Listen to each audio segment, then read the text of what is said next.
and this will be the presentation by Federica Visconti entitled Analogy as Technique of Virtuality for Heritage. Hello to everybody. I'm sorry I'm not there with you. I will start with my presentation.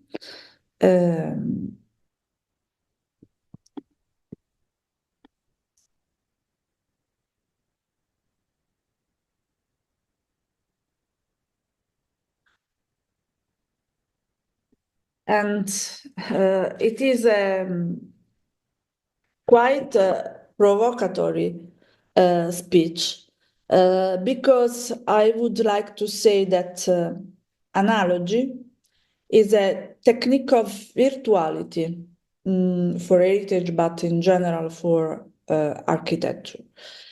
In fact, in the dictionary of language, virtual is something that is plausible in opposition to a concrete reality.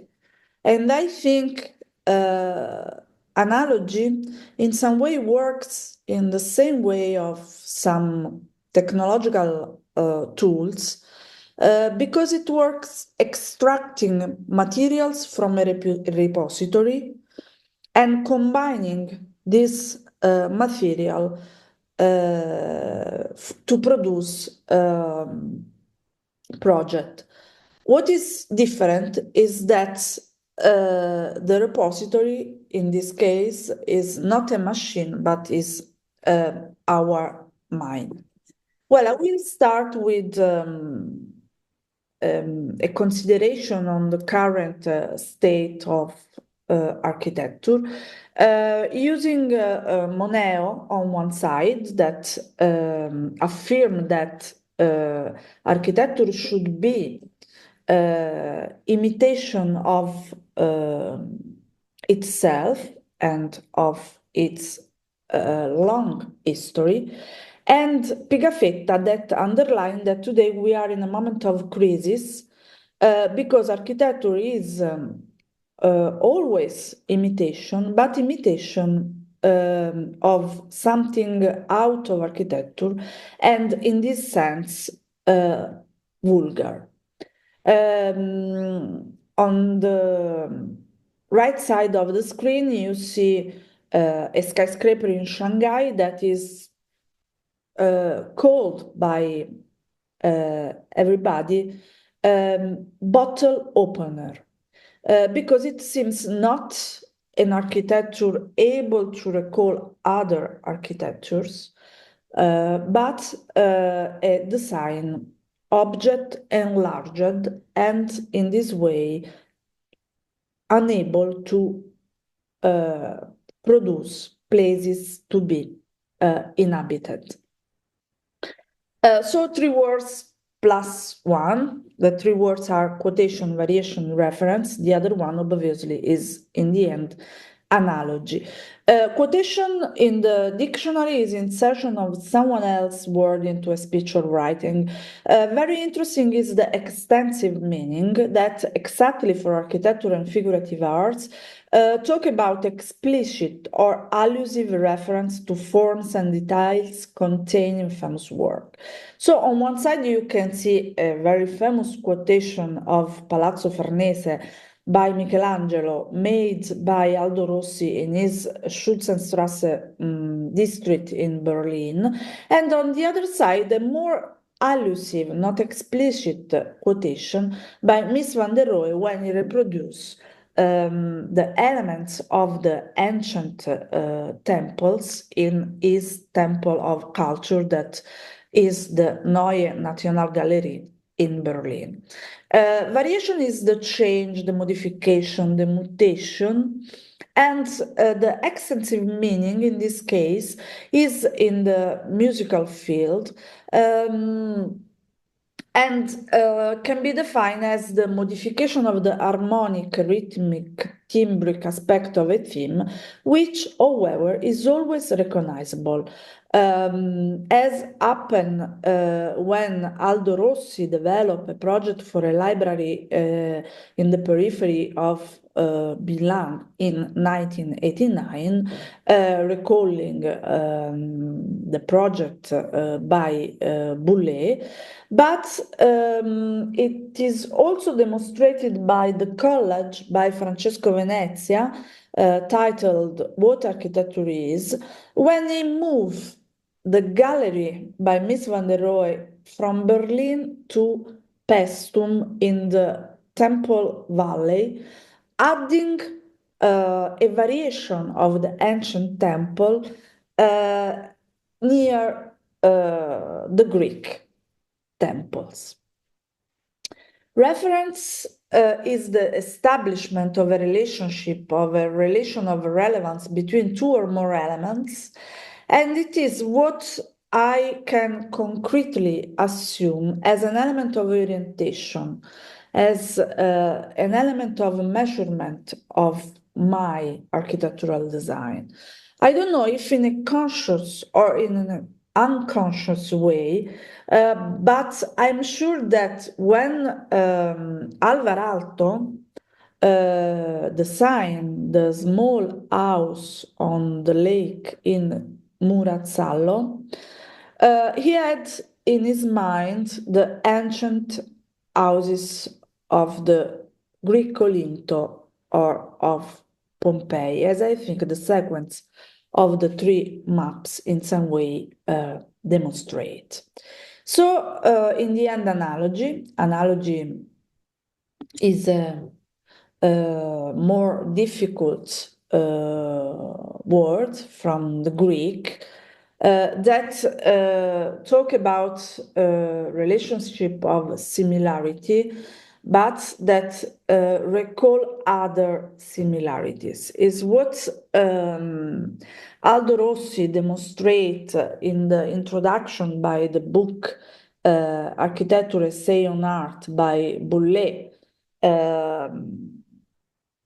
explaining the relationship between the project by Boulez for the National Library and the fresco by Sanzio, not only in the similarity of the architectural space that Raffaello painted, but also in the humanistic ideal of the culture represented by the philosopher of the past that are in the School of Athens.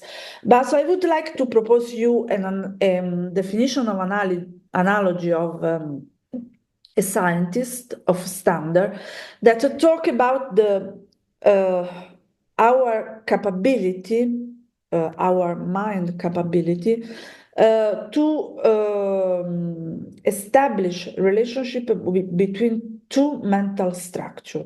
One is new, the other one is old, that in the sense that it already exists in our brain. And so what of standard underlined is the possibility through this mental mechanism to made familiar something that is completely new.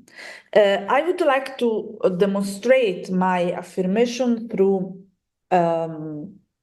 two old project and one in some way new.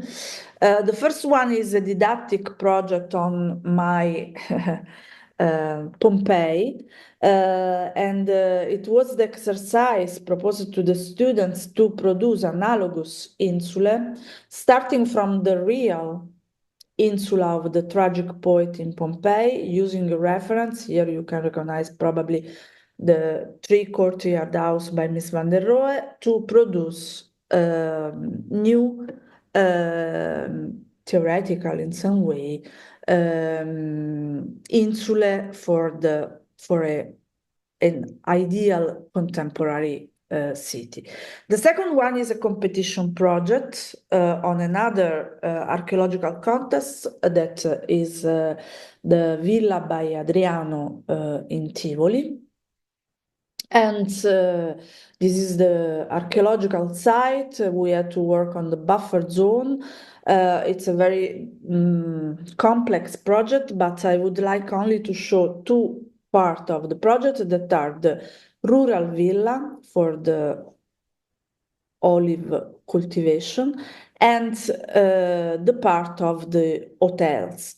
For rural villa, we quoted Villa di Sette Finestre in Orbetello, in Tuscany. That was an ancient villa because we had exactly the same problem to solve. We have a slope, and so the different enclosure based themselves on the different level of the slope, and we had an organization in different enclosure, some of them to be inhabited and some of them to be the place of cultivation. This is the reason why we use this typology to produce, from the point of view of the language, a contemporary project. And in the same way, from the hotels, we decided we didn't want isolated building in this territory, but a piece of urban fabric that evoke the ancient urban fabric of the archaeological cities. So this is working obviously on the typology of the courtyard and of the patio. And here you have an image that is a collage with a piece of our project and a piece of Pompeii in order to demonstrate this continuity. The last project is a project we worked with the students in Naples last July, working on the text Invisible Cities by Italo Calvino. University of Cracovia has been part of this project, and the professor of the university were in Naples with us, and so this is the reason why it is a pleasure to present here this project. It is the project of the Neapolitan group that in some way develop a more complex idea of analogy with different levels. The first one is the idea that in the book by Italo Calvino, some architectures are described and it is possible to design them. The second level is that we try to find the invisible cities described by Italo Calvino in some real places of Naples. And the third level is that we decided to produce view drawings that are collage not based on the current situation of the city, but on ancient iconography of the moment we think has been the last heroic moment of our city. So in between Renaissance and Enlightenment. So here we are in Piazza del Plebiscito. Here we are in Piazza Municipio. Here we are on Molo San Vincenzo in the developing the relationship between the city and the sea, evoking, using in an analogical way a very famous project for the San Vincenzo piers by Aldo Rossi. And here we are in Piazza Mercato on the iconography by Micco Spadaro. I close with this image and with this quotation of Immanuel Kant because what I want to underline is that architects need to have not innocent eye to look at the things of the history of architecture in an intentional way for producing contemporary projects. And architects need to have a mind not empty, but full of knowledge of the architecture of the history. All in this way, we can agree with the philosopher Maurizio Ferraris that in a recent conference said, okay, we are not in danger in front of technology and artificial intelligence because natural intelligence is an organism and artificial intelligence is a mechanism. What is the difference? The difference is that natural intelligence is embodied, is inside a body, and the artificial intelligence is only the last powerful tool that the humankind invented. But I think we need to remember always that we need to continue to use technological tools of our contemporaneity, but also our embodied intelligence, because in some way our discipline is a way of thinking. Thank you and greetings to everybody.